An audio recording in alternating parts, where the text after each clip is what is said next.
Merħba l-programm ieħor MUZAJK mmexxi minni Rodrigo Vassallo flimkien ma' François Mifsud. Dan il-7 programm sensiela MUZAJK imtella minn CREA, Committee on Race and Ethnic Affairs tal-Università ta' Malta, se nkunu qed indiskutu u nesploraw xi minoranza mhux xi minoranza reliġjuża f'Malta, actually il-preżenza tal-Lhud f'Malta. Merħba fil-programm illum magħna għandna lil Maidani u mbagħad iktar matul il-programm niltaqgħu ma' mistieden ieħor. Dak huwa xejn misteru naraw iktar tard. Mela tal. F'dew biċċa nixtieqnuk tisideni lek innifsqaw, tippreżenti lek innifsek, jiġifieri tgħidilna xejn inti minn fejn ġejja, x'inhu r-rol tiegħek, il-ġob, ħossok libera li titkellem kemm trid, aħna mbagħad nitkellmu miegħek. Okay.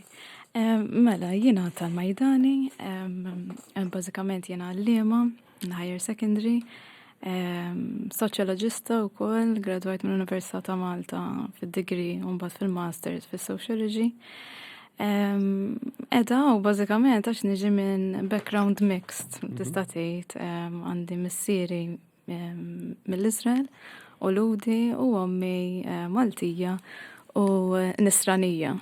Allura, ħanaqsam naqra l-esperjenza ta' tiegħi magħkom. Grazzi tal-li ġejt fuq. L-ewwel net hemm nixtieq ngħid li ovvjament din mhux se tkun l-ewwel u l-aħħar esperjenza ta' minoranza li ħanintaqgħu magħha f'Malta. Ġifieri bdejna proprju mill-minoranza vera żgħira f'Malta, għax imbagħad hemm minoranzi li huma ħafna kbar. U għażilna nagħmlu hekk apposta biex proprju nagħtu dan l-ispazju ħalli nuru li Malta huwa diġà wiċċ multikulturali. Issa hemm xi ħadd bħal Modut jgħid li il-realtà ovvjament fejn jidħol multikulturalizmu u multireliġjon hija fluida. U illum iktar minn qatt qabel ħafna nies qegħdin jisprimu ruhom hyphenated. I am Maltese stroke Irish, I am jiena Kattoliku imma wkoll Ortodoss għax minna. Ġifier ħafna nies issa fejn qabel forsi kienu jattuha dak il-hyphen kienu jippruvaw ineħħuh u jassoċjaw ruhom ma' linja waħda, speċjalment il-linja li iktar powerful. Illum din qiegħda toħroġ fil-pubbliku u qiegħda tkun barra. Ħafna drabi tiġi qed kost ukoll għax mhux faċli tkun dak il-hyphen. Tqis ruħek bħala waħda minn dawn il-persuni inti propju dan il-hyphen li tipprova żomm żewġ realtajiet, żewġ kulturi tant rikki u tant sinjuri ġifieri fir-realtà tagħhom iżommhom flimkien tapprezzhom it-tnejn li huma u mingħajr ma inti tgħid isma' jiena waħda biss għax fir-realtà l-istorja tiegħek hija iktar komplessa minn hekk. Ekku. Qed fakkarni François ħafna fir-riċerka li għamilt, għax ir-riċerka li għamiltu propju biex nesplora l-esperjenzi ta' persuni oħrajn bħali.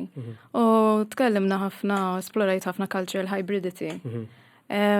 U fej qabel konna ngħidu, pereżempju, jiena waħda minnhom kont ngħid nofsni Iżraelita u nofsni Maltija li fil-verità nofsni Maltija wkoll għandi naqra British roots imma insomma qed fehem naqra taħlit. Illum il-ġurnata jisni iktar tħossok bħala global citizen, ġifieri iktar milli hyphenated, naħseb tħossok jisek you pick and choose the best of different cultures. Saħħa jekkux reliġjon, jekkux tradizzjoni, jekkux ikel, per eżempju, jew valuri. Jisek inti tażel, għax inti qiegħda f'dik il-pożizzjoni, tista' tażel il-pożittiv mill-kulturi differenti. Ejdina kif tagħmel dan imma. Forsi tisnobbja naqra wkoll ċertu affarijiet. Per eżempju inti ħalal? Le. Okay, nispjegaw x'inhu ħalal hija ħafna nies forsi tispjega inti ħalal? It's a way of life. A way of life, lifestyle has a lot to do with food. Jiena missieri per eżempju kosher. Jażel li... Sorry, ritnejt kosher, ħalal li hija musulmana. Kosher ritnejt. U fakkartni f'xi oħra, ħanaqbad tal-kosher. Per eżempju, il-familjari, ovvjament l-Iżrael kollox kosher. Missieri kemm jista' jkun kosher ukoll jkoll għaw Malta. Jkun l-ikel ikun blessed, ikun l-animal maqtul b'ċertu mod. Minħabba r-reliġjon tagħhom. U mhux fi żmien tax-xabat. Eżatt. U anke l-ilbies kif wieħed jilbes ukoll kosher. Eżatt. Però naħseb dik hija personali ħafna skont il-familja u il-twemmin tal-persuna xikun hemm min ikun strett ħafna, anke fil-familja stess, pereżempju fej jekk neħdu l-familja ta' missieri hemm qegħdin ħafna aħwa, hemm min reliġjuż ħafna. Allura anke fej jidħol meta morna nżuruhom iktar tard, ftit snin ilu, in-nisa pereżempju ma taħodilhomx bidejhom. Eżatt. U jien ma kontx nafa di. Jiena xorta kont ftit outsider dak il-każ. Fej kien hemm tijiet oħrajn jiġu janquk u relevanti iktar jisom moderni. Ġifieri, meta tiġi għal isek tażel, tkun esposta għal kulturi differenti u inti isek jirnexxielek b'xi mod ma nafx jekk tkun konxja jew le. Tażel xjotta lik. All right. Allura jekk jiena l-valuri tiegħi u li n-nisa għandhom drittijiet ugwali. Dak huwa xi ħaġa li ħannara minn liema kultura ħanaħodha. Di insertat li t-tnejn li huma. F'Malta ovvjament demokratika u anke hemmhekk imma n-nisa għandhom ħafna saħħa fil-familja. Fil-fatt anke fid-dinja brajka tgħid. Eżatt. Fil-fatt anke u l-irġiel li għandhom jagħtu ħafna fej jidħol id-dar. Ishom daqs kważi l-om, l-irwol tagħhom huwa ndaqs. Allora pereżempju dawk l-affarijiet jiena jorqtuni ħafna. Alla volja Malta mexin li lem naraħa sfortunatament fir-realtà ma wasalniex semmek. Tina fit eżempju tammet fejn ġifieri ir-rol tar-raġel fid-dar huwa ugwali jew simili għal dak tal-mara għaliex Mela le. għalina huwa xi ftit misteru xi kultant. Ekku. Pereżempju, meta żorna xkont mort l-Iżrael ftit snin ilu wara xi 20 years. Għax kont ili mammur. Pereżempju, kien hemm kuġin minn tiegħi li għadu kemm il-mara tiegħu il-kuġina, sekonda kuġina kellha kien għadu kemm kellha baby, baqgħet tmur ix-xogħol u jgħod mal-baby meta tkun ix-xogħol. Issa daw inserta għandhom xogħol sensittiv ħafna fil-militarjat, ġifieri ix-xogħol jaħdem bix-shift, imma ikollhom kif tgħid this balancing act. Ġifieri mhux kollox jaqa' fuq il-mara. Fid-dinja brajka pereżempju ħaġa interessanti, ix-xabat li hija importanti ħafna jibda mill-ġimgħa fejn żul ix-xemx u jispiċċa s-sibt fejn żul ix-xemx. Propju tiftħu mara billi tixel ix-xemat u ssejjaħ ix-xabat practically. U hawnhekk naraw li anke fir-ritwal stess tax-xabat sabiħ naraw li mara għandha parteċipazzjoni attiva ħafna. U tħoss li din effettwati ġifieri l-ħajja tiegħek personali li fejn tara l-mara anke fl-aspett reliġjuż mhijiex xi ħaġa passiva, mhijiex realtà passiva, mhija attiva ħafna. Naraw anke fit-tradizzjoni tal-iskrittura, naf għandek figuri bħal Ruth, Sera li huma nisa li jħolqu l-istorja practically mhux passivi. Naomi. Ekku. Jiena naħseb missieri kien involut ħafna fil-upbringing tiegħi. Allura dik ħassejta ma kontx nafa at the time, imma meta nirrifletti fuq il-prattiċi li konna nivolvu ruħna bħala familja, influenzatni ħafna. Ovvjament ma tkun ikbar tibda tirrifletti, tibda tara d-differenza, x'anka pereżempju hawn Malta orrajt fit-teorija ugwali ma meta tiġi r-realtà hemm baħar jaqsam. Orrajt qed nitjiebu bil-mod imma l-mentalità sfortunatament anke sempliċiment forsi dik naqa' kontroversjali imma il-fatt li fil-militarjat issa dik kwestjoni oħra jekk għandha tkun jew le compulsory, imma l-fatt li t-tnejn li huma jidħlu fil-militarja turik li jisma' t-tnejn għandhom rol attiv. Imma definitely affettwat li jiena kif naħsibha il-valuri tiegħi. Fit-mexxija reliġjuża imma mbagħad fis-sinagoga le ir-rwol prinċipali mbagħad huwa fih dan ir-raġel. Jiddependi x'sinagoga tmur. Jekk int tmur sinagoga liberali ħafna ta' issib mara li hija rabbaj li ovvjament mhumiex aċċettati mill-sinagoga. Id-dinja ludija u di forsi anke aħna għandna x'nitalmu minnha. Id-dinja ebrajka, il-reġjun ebrajka hija tant maqsuma, hemm ġok li jgħidu Iżrael żewġ lut jagħmlu 3 partiti. Tant hija maqsuma li m'għandix awtorità ċentrali bħalma d-dinja kattolika li għandek il-Papa. Għadu naħsbu mod differenti. Allora tittaħseb mod iktar eklettiku. U naħseb jiena nimmaġina li din effettwa anke l-ħajja tiegħek. Ġifieri fatt li inti tażarda tażel xi ħaġa li kattoliku ġeneralment joqgħod daqsxejn iktar lura minnha biex inti għandek il-katekiżmu, għandek ċertu preskrizzjonijiet. Sorry ħanwaffek, li semmejt li ukoll meta morna sinagoga meta konna żara u Malta kienu separati, ġifieri kellek Żgur kellek anke u bħala tifla, speċi missier kien jgħid l-isma titpoġġi hemmhekk u jiena bħala tifla kont forsi na antipatka dak it-tif li kont insaqsi ħafna imma l-fejn. U mhux tgħidli isma' għax hekk, le mhux ħanaħodha di. Le, u jispjegali, u mbagħad nibqa' newden kont għadni sallum ġifieri. U jgħidli għax jispjegali b'mod ovvjament reliġjuż u kulturali. Imma naħseb il-fatt li kont esposta għal kulturi u anke reliġjon differenti, jiena stajt ngħid isma' there's not one way of doing things, m'hemmx perspettiva waħda, u dik kienet tgħin ħafna. Nistgħu mmorru ftit fuq il-familja tiegħek. Ejja, mela. Ma kienx faċli nimmaġina għal-ġenituri tiegħek jgħixu din ir-realtà, speċjalment qed nitkellmu mhux illum. Right? Kif għextuha bħala familja din ir-realtà tant l-ewwel tant rikka, tant naħseb hija rikka li minnha nfisha hija diffiċli tgħixha. Vera. Hemm ħafna affarijiet tista' tgħid. L-ewwel nett biex nitfa' naqra kontest, jiena twelidta Malta u mbagħad ta' 3 xhur, 4 xhur iddeċidew ommi u missieri li jemigraw l-Iżrael. U konna ngħixu ġo kibbutz Jagur ġo kibbutz jismu kibbutz Jagur ħdej Haifa. Bażikament hija realtà kompletament differenti. Ġifieri wara kibbutzim. Ekku, for better or worse. Bħala tifla l-affarijiet li niftakar kienu ta' barra minna u tħossok free, tħossok ma nafx, paċi, taqta l-arrangement fuq is-siġġar, tpinġi mal-ħajt, timxi mingħajr żarbun, daw it-tip ta' affarijiet li għextom fil-kibbutz. Għextom fil-kibbutz. Però l-kibbutz li għandu għal min forsi ma jafx mhijiex dik it-tip ta' libertà għat-tfal hija tajba jew hija sabiħa, imma l-adulti hija kompletament differenti. U ommi wara ftit żmien, għamilna jsu 4 snin, wara ftit żmien, she wanted to move on.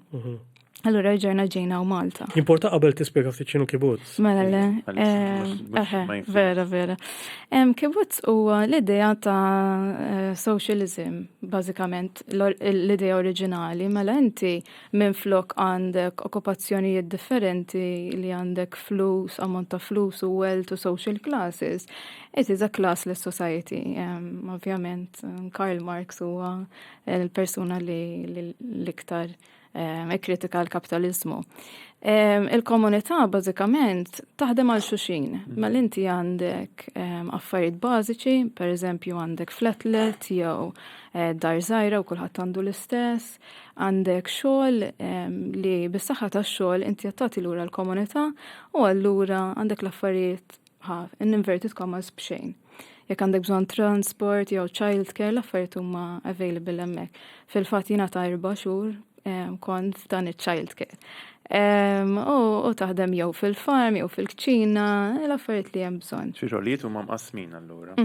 U jduru minn għalija, Iduru. Ġifieri inti tista' tħalt bħala l-accountant għadha tispiċċa l-ġardinar. Titgħallem ħafna skills differenti. Ikollok. Il-problema hi li m'għandek xejn tiegħek. Ġifieri jekk titbieħ il-karozza u tixtri karozza oħra mhijiex tiegħek. Xi sens ta' proprjetà privata u ma teżistix. Ekku. U ommi ovvjament ġejja minn kultura Maltija.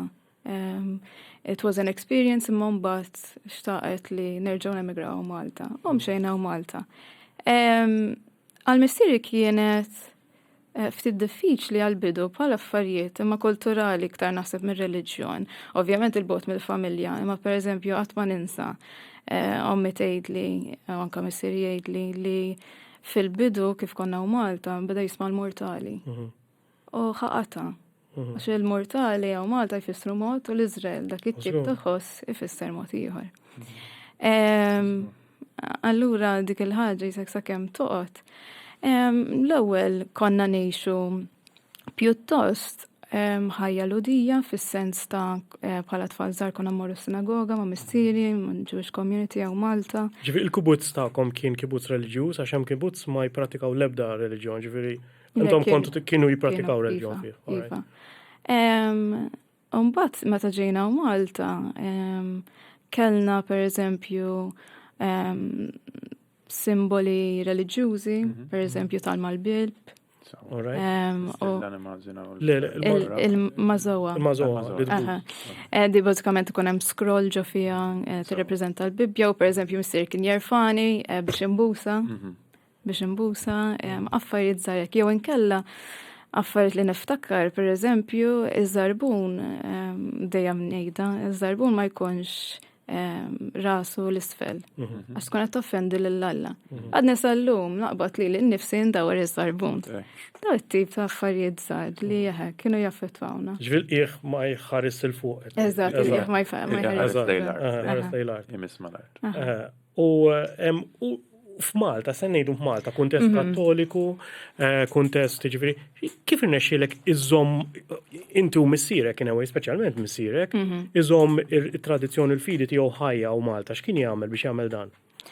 Jew intom x'kontu tagħmlu bħala familja? Kien parti kbira mill-Jewish community. Alright. Il-fatt li jaf jaqra u jikteb kienet jaqra u jikteb l-Ebrajk. Iva.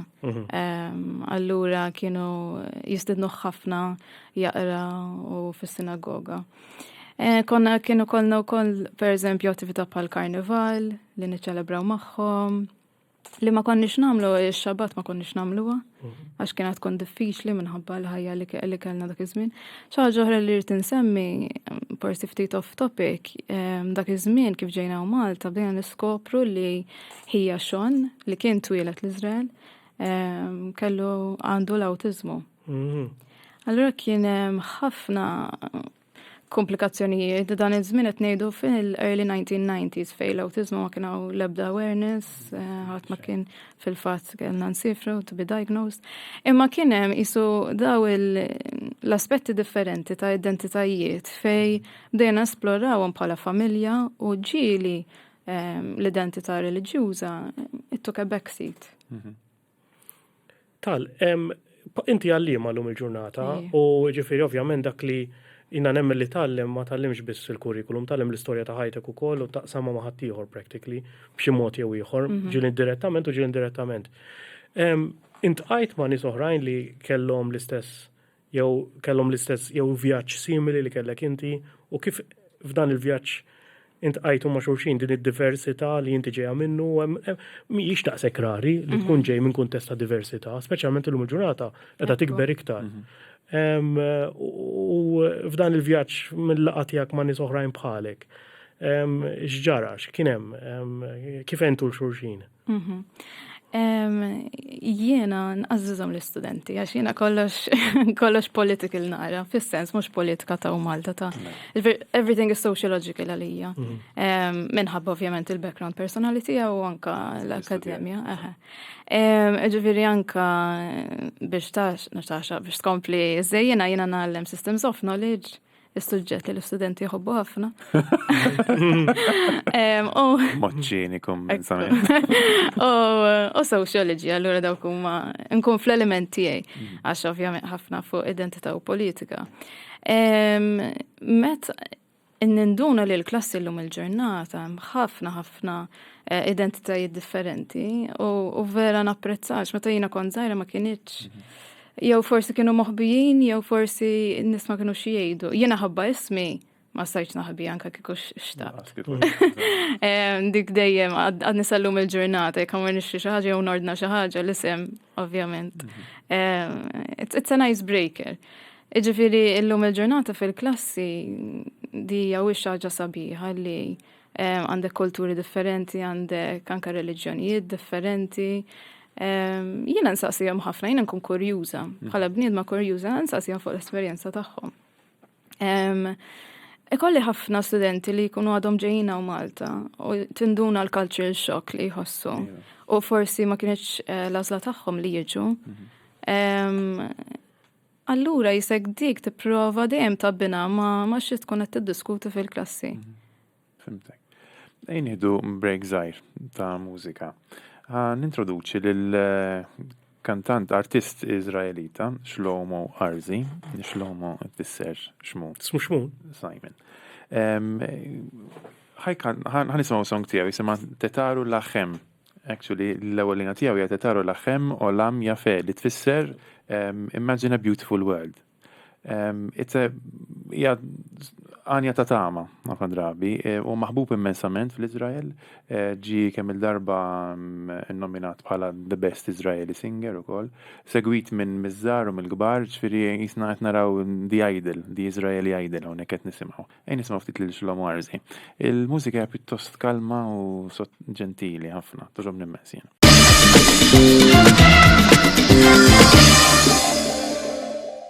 Dak kien Shlomo Arzi with Tetaru Lachem, nittama li joġbitkom daqskemm toġob lili.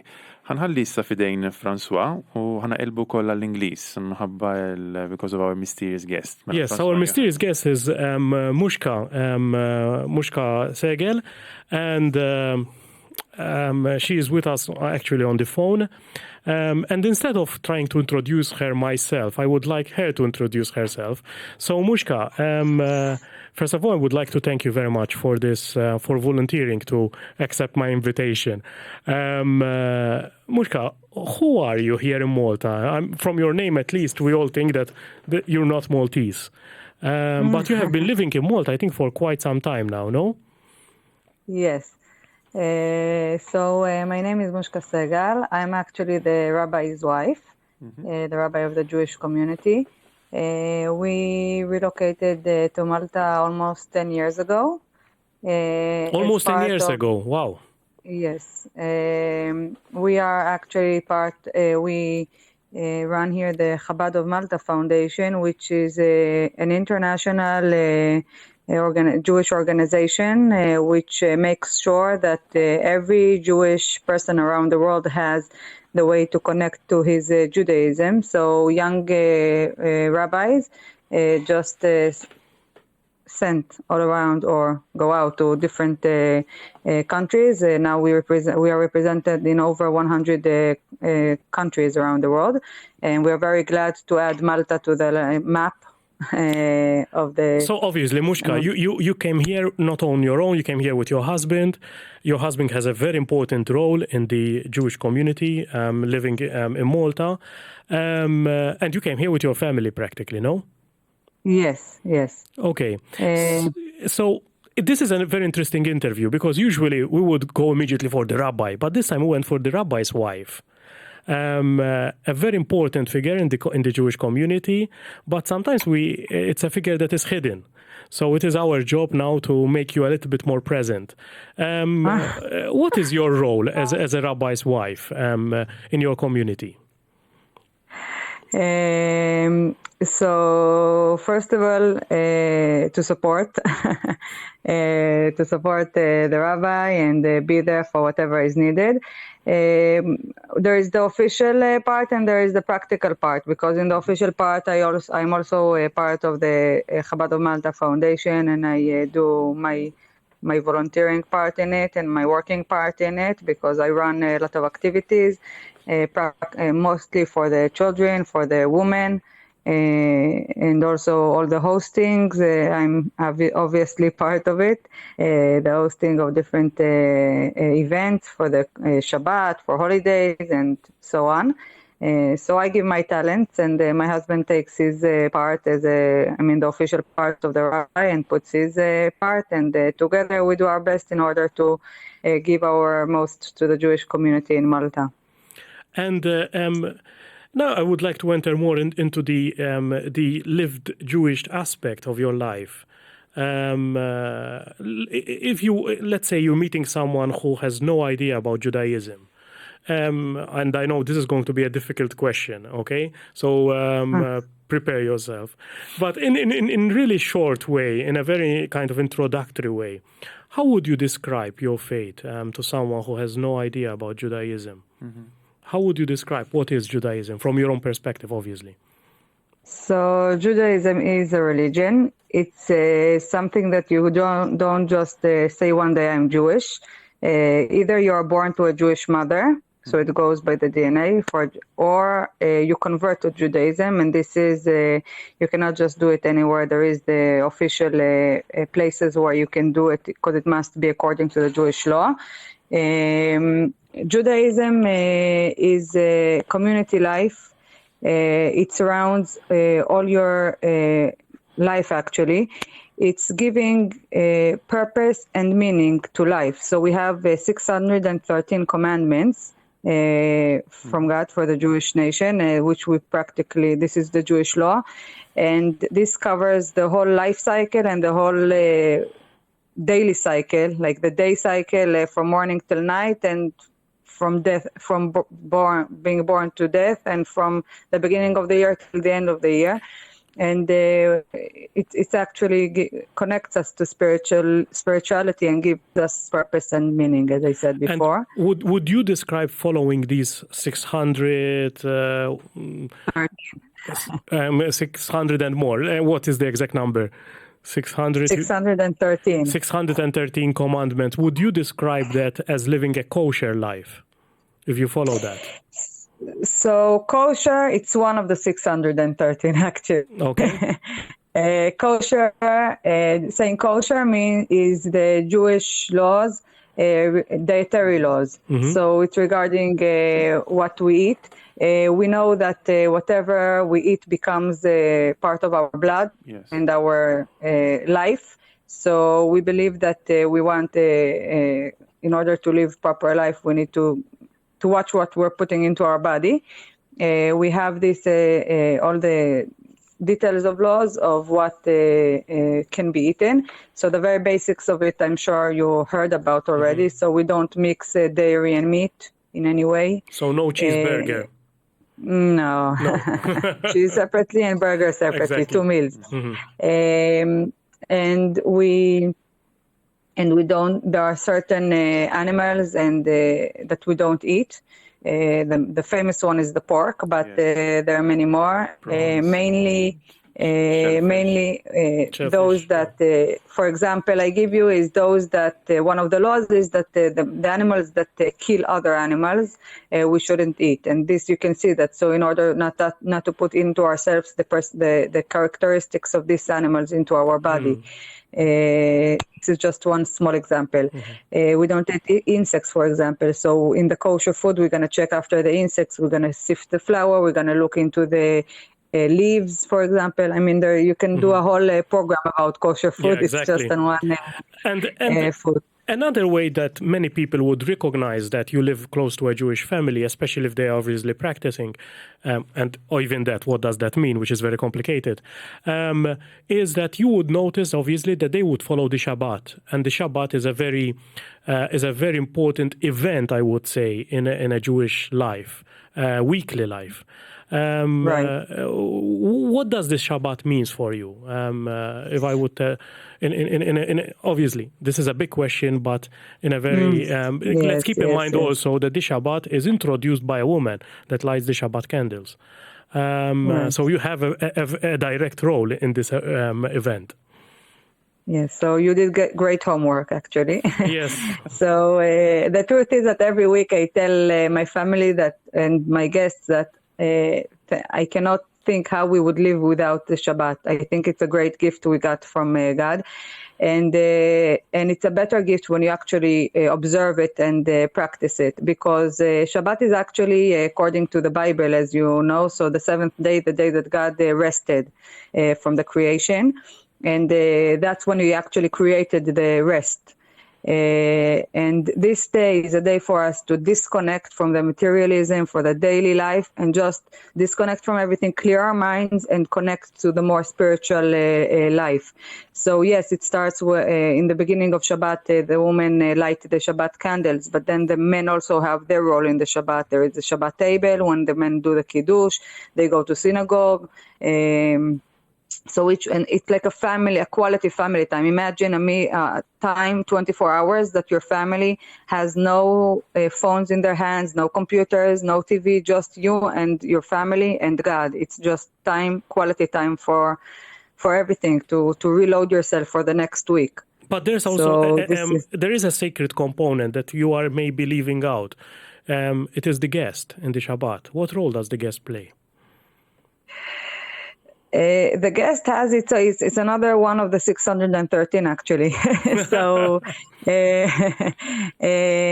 Judaism we have a big part is about the community life and connecting to each other, and we are like a one family. So for sure on Shabbat it's going to have significance because we're going to host guests for the Shabbat, because we have the Shabbat meals Friday night, Shabbat, on Saturday afternoon we have the traditional meals, and we're going to usually have guests, those that we know. Sometimes us as a rabbi and his wife will have also those that we don't know, like tourists come over, Jewish tourists, but guests we have all the time, and we always So you're saying that during the Shabbat, your family will always see some new faces around the table? When it's not COVID prohibited, yes. Yeah. Okay. Obviously. I mean, yes. COVID made a huge drastic change in our life. That I must say. I can. So would also a non-Jewish be invited? I've been invited to lots of Shabbats in my life. Yes. So they non-Jew can join. I mean, if they want to, to fill the Shabbat table and to see it, but. Me, I would definitely, first of all, make efforts that every Jew would be part of this table. Again, I would want to participate. I would allow them the experience, for sure. There is a difference now because normally we before COVID, we used to make in the kosher restaurant together with Chabad of Malta. We used to make big Shabbat tables, and we used to have like 80 even people, 100 people at once. Now when it's with COVID and everything, so we have smaller tables in our home, so it will be less, less numbers, lower numbers. Muschka, living in Malta, does it allow you to celebrate all your major festivities, or is it difficult to revive or to live through some of them because you're living away from Israel essentially? So yes, in Malta we have a small community, so everything would be more a challenge. We in Chabad of Malta, we actually one of the main reasons we're here is to revive the Jewish community. I mean not to revive the Jewish community because they were always here, but actually to support. To support, that's the right word, to support and to help them practice it to whoever wants to. I mean, each one finds the way in order to practice it. We need to import lots of stuff. So every festival, every holiday, we need to make a special import from bigger communities in Europe. So we have all the supplies in order to do it. It's a challenge, but there is a way to overcome it, and we're looking forward in the future, which is going to be much easier. And whoever wants to actually do it can contact us, and we do our best to help anyone do it. Do you have any memories of traditions you might have left a little bit behind, which you would like to share with us, of, I don't know, games, traditions, type of food which cannot be, which is not accessible here, or clothing, I don't know. Is there anything you can share with us in this respect? You're saying left behind in Israel or left behind in this interview? No. Well, I think we could have... I mean, we can cover the whole 613, it's going to take long. No, maybe something you miss particularly, let's say, to make it a little bit more personal. Yes. So as I said, we do our best to be able to have everything in Malta. Missing the most is first of all living the proper. No, let me cancel this. For example, kosher. So if being in Israel, I can go to any restaurant. I mean, there are plenty of restaurants where I can go. I can buy plenty of all kinds of kosher food. In Malta, my kosher food is much more limited. It's good for the diet. But it's a challenge. I mean, whatever we import, we have, but we don't have the great variety that you can find in kosher in bigger communities. This is one aspect. Clothes-wise, so many of the things we can find here, but the Jewish traditional clothes, I will need to to import or when I go to visit, like for a family visit, so I get what we are missing. These are the main. I mean, family for sure that I left behind.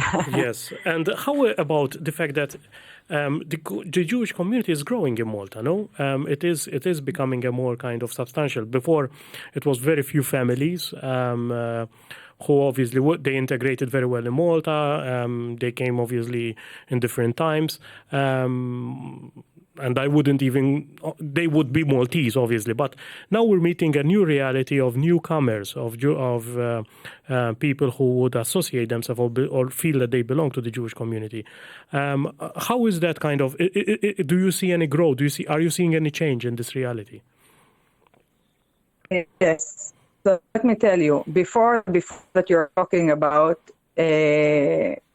Since thousands of years, there were always, since the beginning, there were always a Jewish presence on the island. For sure, even archaeology shows that. Yes. Yes, there was even times in history the majority of the population was Jewish, but there was, as we know, when came actually there was they claimed there are about 100 Jewish people. Each one told us about 20-30 other Jewish people. And when we came and we made publicize our the Judaism and the Jewish Center, actually slowly we got phone calls or emails from other Jews who lived even before on the island and had they contacted us for different Jewish needs, and slowly we connected them to a Jewish community. And yes, since then slowly we see more and more relocations to Malta. I mean, this past week another family just relocated to Malta. From Vietnam, actually, they came, and they're from Africa, from Asia, from Europe, from different locations, from Israel. More and more family comes. They're interested before they come to make sure that there is something Jewish here. Many of them, not all actually, because those that more practice, the more care about what's going on. But then every Jew usually would like to connect to kind of community. And it's growing. I mean, we're over 300 Jews already, I mean, on my list. And I'm sure my list is just part of what exists. Muschka, unfortunately, time is running out, and I would love to thank you and hope this won't be the first and the last, because definitely we have lots of things that we could learn from you and maybe your family about Jewish traditions and even kind of the living in Malta. What does it mean for someone coming from a different background and different experiences? I would like to conclude by maybe. I'm sure there are some people outside hearing about what we are discussing. There are maybe also students who come here for just an Erasmus for a short while. How can they reach you if they would love to kind of, be in contact with a Jewish community? Yes. So first of all, I want to conclude with two things, an answer to you and one more point. So An answer for you is that there is a website, jewishmalta.com. Very good. Okay. Where you can find all the information. You can contact us through there. And this is one. Number two is just to conclude. So yes, our community is growing, and actually these days we're in the middle of a project now to actually establish the first Jewish center here in Malta in history that will include all the Jewish facilities for the community and for the Maltese who want to hear about Jewish life and traditions and faith, for the Jewish education for the community, and also to host the many Jewish tourists. So I'm sure about that you're going to hear soon, but this is we're looking towards for the future to actually be able that every Jew on Malta will feel comfortable being here in Malta and live his life. Thank you very much. Thank you very much. And hopefully we'll hear from you soon. I really appreciate even the short notice, and you were very eager to share your experience with us. Thank you very much. Thank you. Yes. Thank you. Good luck. And shalom. Thank you. This brings us, titwassalna l-plura l-Malti, issa għal-attini break tagħna mużikali, di darba nisimgħu xi ħadd famużissimo. Barbara Streisand, illi bħalma ħafna jafu għandha l-eruq tagħha fil-kultura lodija wkoll. Fil-1983 għamlet film appuntu biex tiċċelebra wkoll dawn l-eruq tagħha. Film famużissimo wkoll Jentil, fejn hawn din il-tfajla li fejn qabel ma kienx aċċessibbli għall-tfajliet u għan-nisa li jistudjaw it-Tora, hi kienet libset ta' raġel u hemm l-istorja kollha ta' dan Jentil. Il-mużika li nisimgħu hija mit-title song, Where is it written, fejn hemm ħafna mistoqsijiet, meta naħseb fil-għodu, meta mmur norqod nagħmel x'nagħmel, jien naf li hemm inti u naf li hemm inti qed tieħu ħsiebi speċi, hija kważi konverzazzjoni ma' Alla. Ejn nisimgħu l-Barbara Streisand minn 1983 di, il-vuċi tagħha daqsxejn żagħżugħ aktar issa.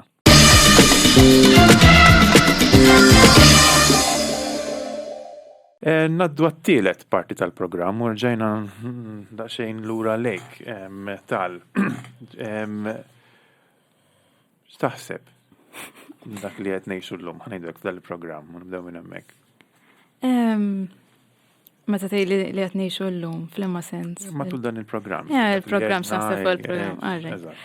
Xi ħaġa li tiġini f'moħħi wkoll huwa żewġ affarijiet. L-ewwel waħda li niftakar meta kont żgħira u kont ngħidilhom isimni jew l-identità tiegħi fil-bidu kienu jgħidu Arbija, Musulmana, kien hemm dik ir-reazzjoni negattiva. U jiena vera jisni bqajt inħoss. Negattiva f'liema sens?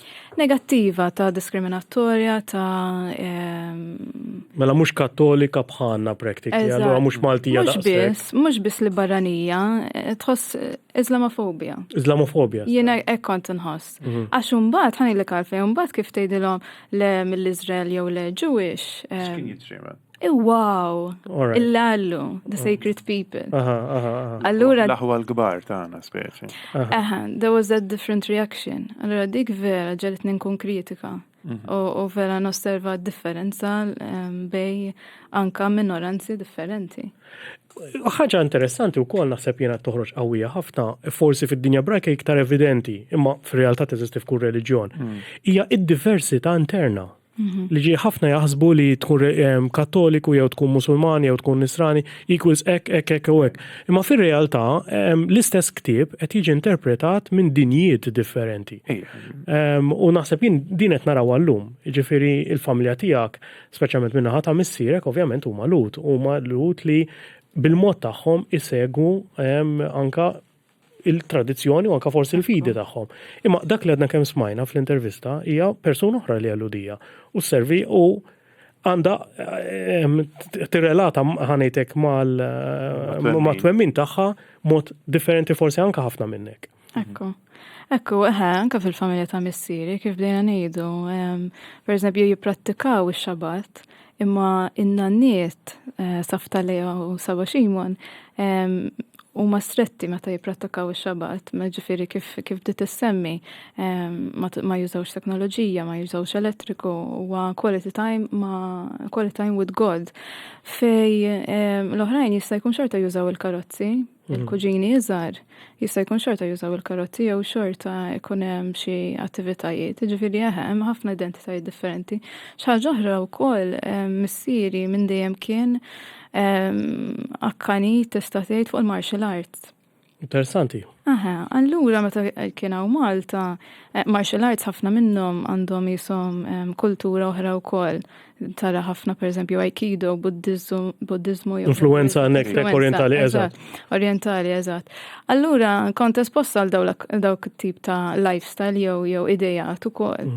Allora da taħlit vera jiddependi fuq l-upbringing tiegħek, soċjalizzazzjoni tiegħek. Mbagħad minn naħat ommi kif bdejt ngħid nisranija, però ma kienx nisranija, mhijiex nisranija li bil-forsi tagħmellek jew ovvjament kieku ma kinux jiżżewġu in the first place. Kien hemm dan it-taħlit u dan it-tip ta' taħlit naħseb vera jgħinek bħala bniedma tkun kritiku kif bdejt ngħidlek qabel. Anka sempliċement ġo airport li tara ċeppil u ma tarax prayer room, jiena dik tolqotni. Mhux għax infittex sinagoga, imma nibda ngħid, is it inclusive?